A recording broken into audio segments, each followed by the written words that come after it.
Welcome back to my channel. I'm gonna take a take of my friend Jordan, little green man. Hey Jordan, say hello. This is my friend who decides to go with me to sacrifice our bodies to mosquitoes. But today I'm back in a place that I was several weeks back. I finally learned how to look for zircons. So I cracked open quite a few of those Nephilim rich rocks, and as you can see, zircons are coming left and right. This one is really cool because you can see it's like they look like beetles, like climb one on top of the other one. Two stubby crystals. They actually are attached to rockhounding, cracked, because I was really impressed by the shape of this Nephilim and augite rock formation, which is, so I keep cracking it, and sure enough there is even crystal of Nephilim here, which is pretty much was exposed, crystallized outside in a rock face, looks like. And then there's another couple of zircons here. You can see one here and one here.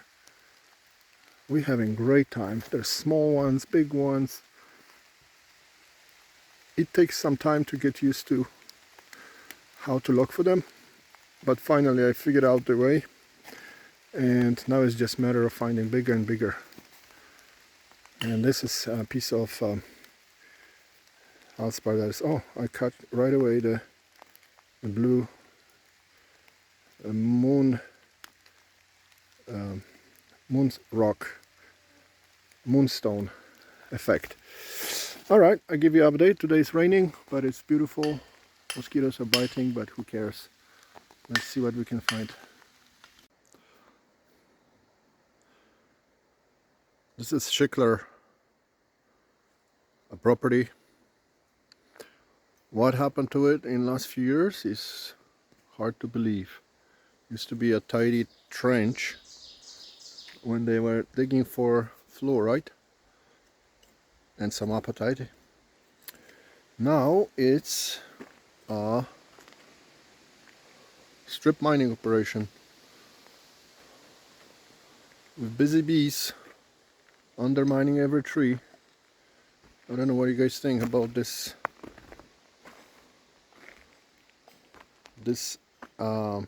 desire to find something, and we're losing all these trees. I don't know, I'm kind of torn. It's gonna be hard to find anything in next few years here, or maybe not. I don't know. What do you guys think? I'll show you what I find here, what I found here, other than usual things like the fluorites, apatites, nice crystals of feldspar, augite, and all kinds of different things. So that's the Schickler property of Mumford Road. Get a permit in Wilberforce. It's free. I mean, it's not free, but it's easy to get to. And just keep going through the piles of debris. Use the imagination and you'll find some stuff.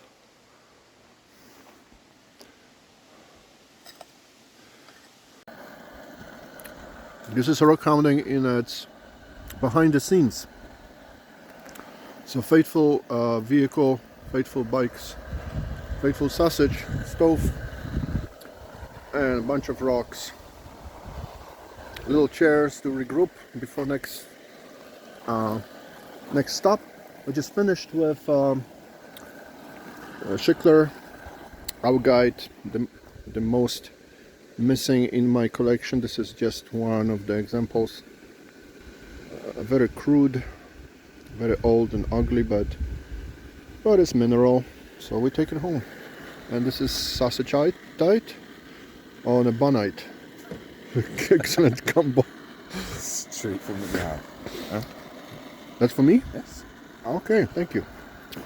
Alright, so we see you guys after I clean the minerals at home and show you what we found. I didn't show you much about how we found the rocks, because we basically were picking up what people left behind, and that's the entrance to the mine. It's a hike about 10-15 minutes, and the parking lot is here off Mumford Road. We're gonna just have a break and we continue to the next location. See you there. So we are back from our last trip, me and my friend Jordan.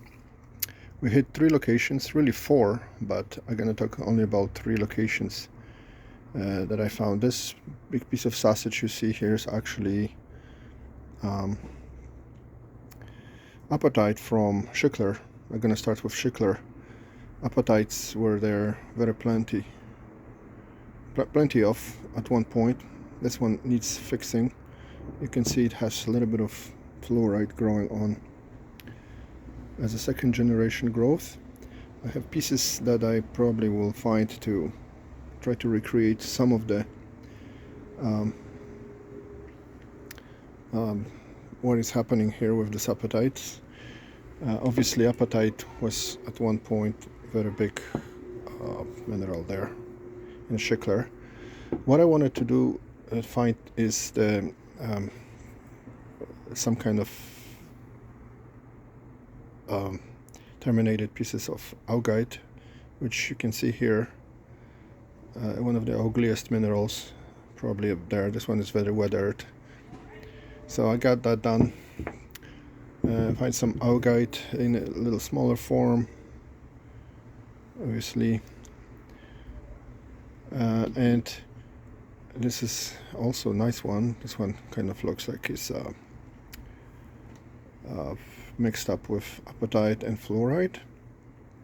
Again, they don't come in a very beautiful forms, but at least they terminated.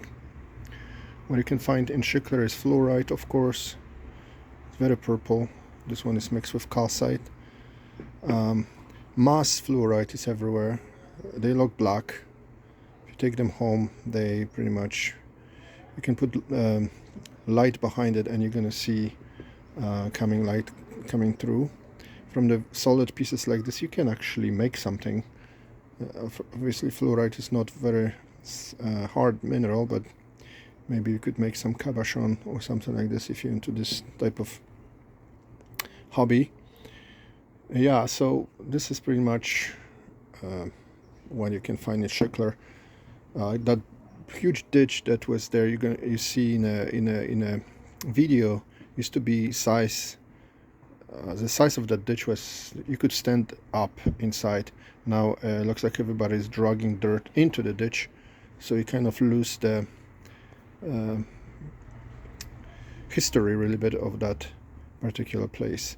Another place we started actually was the Morrison quarry, Davis quarry actually, which I came back to. Finally I found some good examples of zircons, sertolite form. You can see here attached to this hydro nepheline, and then you have this cross section of nepheline here, and same here. They're kind of cute to look at. It looks a little better when they're wet. Other type of zircons are here. I mean the same as the one I showed you earlier. And when you know how to find zircons, which you probably saw in a video, me saying that finally I figured out how to find the zircons, they really left and right.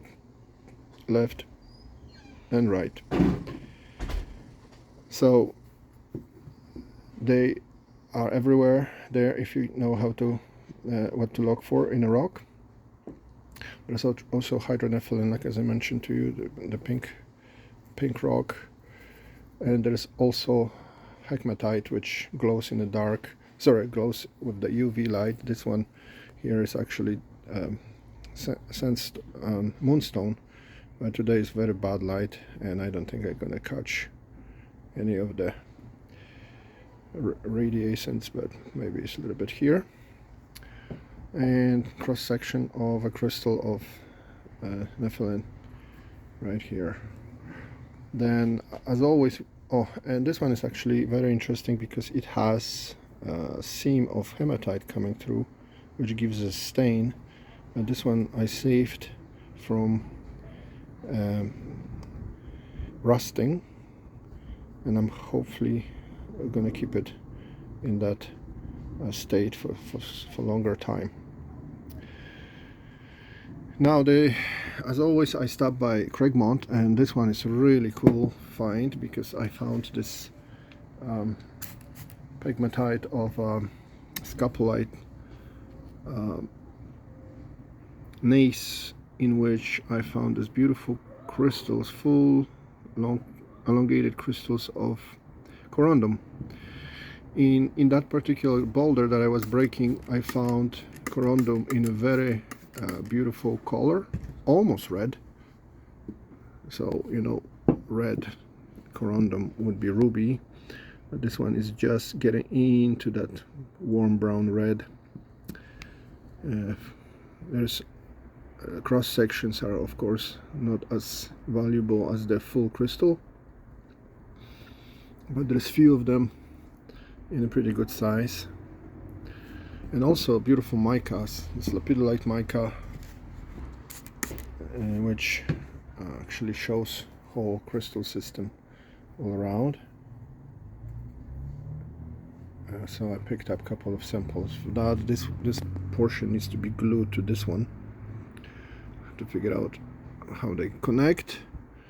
Yeah, so that was pretty much findings. I think the best find for me would be, if I picked 3 rocks from 3 locations, would be this corondum here from Craigmont again,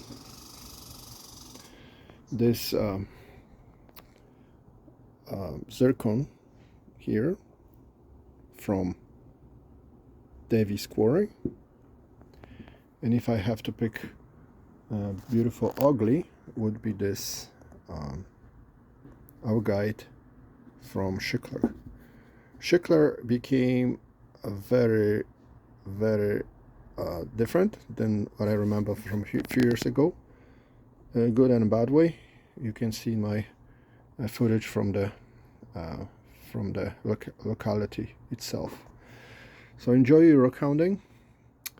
The things are being turned over, and we can find more and more things. Sometimes people turn over rocks looking for something different, and if you're looking for particular mineral that is missing in your location, you may be fortunate as me and get what I needed to